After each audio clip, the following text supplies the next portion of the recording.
Vārkavas novadā apmēram 10 km no Preļiem tēva celtā mājā savu bērnību pavadīja kokapstrādes meistars 3. paudzē Juris Kjulinieks.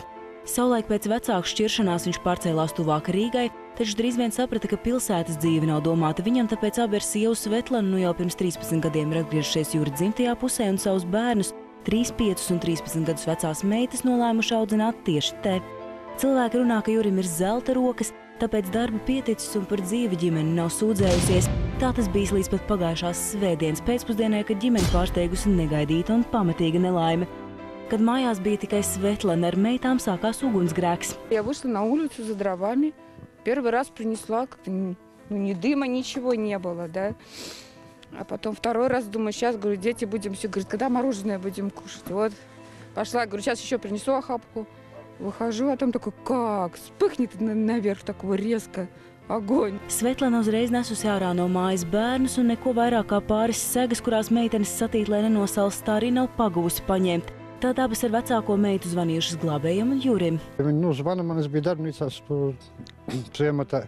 Piezvanīja, viņi tikai saka māja deg. Es saku zvaniet, ugunsdzēsiem, viņi saka jau piezvanīja jau šo te, Pēc tam jau es sāku zvanīt, sazvanīju, viņi saka, mēs jau braucam. Būtībā atbrauc uz mājās, teiksim, šeit mājā jums praktiski vēl viss bija veselis, tur tā galā jau sāka degt. Istabā Juris vairs nav varējis tikt, taču no savas darbnīcas pagūs iznest vienu vienīgu ēveli. Pēc tam atlicis tikai gaidīt glābējus un noskatīties, kā liesmu mēlis apēd pilnīgi visu un no mājas un iedzīves nepaliek vairs nekas. Šodien par kokapstrādes meistara Jura darbu liecina vairs tikai apdegušas mucu stīpes, kas mētājas krāsmatās, bet par to, ka te kādreiz ritējusi mierīga ģimenes dzīve, nokvēpuši un apdeguši bērnu velosipēdi un sadzīves tehnika. Sadedzis pat darba galds, ko Juris mantojas no sava vectēva. Viss pilnīgi patīra, nekā ne instrumenti, vienīgā tur ēvela, ko vēl, un tā Dievs zina, karstums tomēr pamatīgs, varbūt, ka arī tā būs izmetam beigās laukā. Pilnīgi nekā nav. Nav ar ko pat naudu nopelnīt. Šodien pamatīgi apskatot izdeģu kalnu atklājas, ka mājas pagrabā uguns un sala neskarti palikuši kartupeļi un konservi. Tos visus ģimene aizved prom, sakot, ka grūtos laikos katrai lietai cita vērtība. Lai kā Jurim sirds visvairāk sāp par savām bez mājām palikušajām meitām. Bērni notikušo ļoti pārdzīvojot, raudot gan par krāsojamajām grāmatām, kas sadegušas, gan to pašu svētdienas pēcpusdienā tā arī neapēstos saldējumu. Man jau citas ir problēmas, tā domāšana viss, bet mazās meitenes viņas staigā, viņas domā par tas, kas viņam bija dārgs. Tur zīmulīši katrai savi bija. Bloki tur sapirkties, zīmēt, viss kaut kas, un mantiņas tur salikt kastītes, un mīļākās rotaļlietas viņām tur lācīši tādi bija ļoti mīļi, kuri viņi tur ģērba, un tas priekš zemes tur saģērba un staigā un rādā. Kā bērnam tur savas visas tās problēmas, visas, un tagad, šodien jau bišķi kaut kā tā, vakar viņas tāds, teiksim, paskaties man pašam tā, es vēl pieaudzis, man vēl vieglāk, ka viņā. Juris ar sievu ir apņēmības pilni ģimenes māju uzcelt no jauna. Tiesa ne uz vecajiem pamatiem, kas nesot laba zīme, bet gan turpat blakus nodegušajām tēva mājām.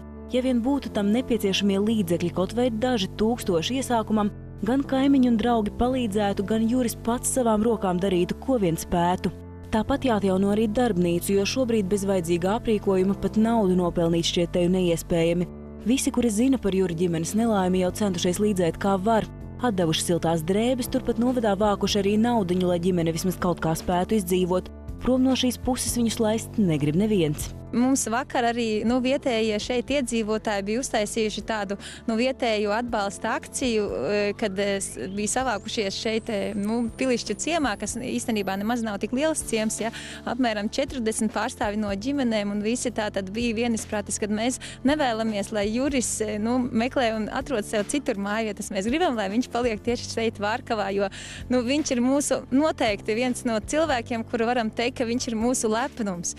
Jo Juris zina ne tikai vārkavieši, viņu zina gan Latgale, gan Kurzeme, jo viņa darinājumi runā paši par sevi. Man liekas, Juris ir cilvēks, kurš māk sarunāties ar koku, un mēs gribam, lai ar visu palīdzību Juris šeit atkal varētu uzbūvēt sev mājas un šeit dzīvot tieši šajā meža ielokā, kuru laikam tā ir visatbilstošākā vieta viņam un viņa ģimenei. Protams, ka ciemata iedzīvotāji vieni paši nevar saziedot līdzekļus, lai Juris spētu uzcelt jaunu māju. Tāpēc viņi visi kopā lūdz jūs, skatītāji, palīdzēt. Zvanot uz šobrīd redzamo tālruņa numuru, jūs varat ziedot 1,42 eiro, lai ģimenei atkal būtu mājas. Tāpat ir iespējams ziedot arī ar pārskaitījumu portālā Ziedot LV sadaļā ārkārtas situācijas 3 bērnu ģimenei pēc ugunsgrēka Vārkavā. Ziedot, diemžēl, nav iespējams zvanot no priekšapmaksas kartēm. Ziedot varat arī būvmateriālus un sadzīves tehniku vai citas noderīgas mantas, sazinoties ar organizāciju Ziedot LV. Mēs ļoti ceram, ka jau pavasarī Juris varēs ķerties klāt celtniecības darbiem un tik drīz, cik iespējams, viņa 3 meitām atkal būs savas mīļās mājas Meža ielokā, savi velosipēdi un arī tik ļoti kārotais saldējums mierīgā svētdienas vakarā. Savukārt kokapstrādes meistaram Jurim atkal būs sava darbnīca, kur radīt cilvēku tik ļoti iecienītos darbus un nopelnīt naudu savas ģimenes iztikai. Degpunktā komanda ļoti lūdz jūs visus palīdzēt un tic, ka kopā mēs varam paveikt vēl vienu brīnumu.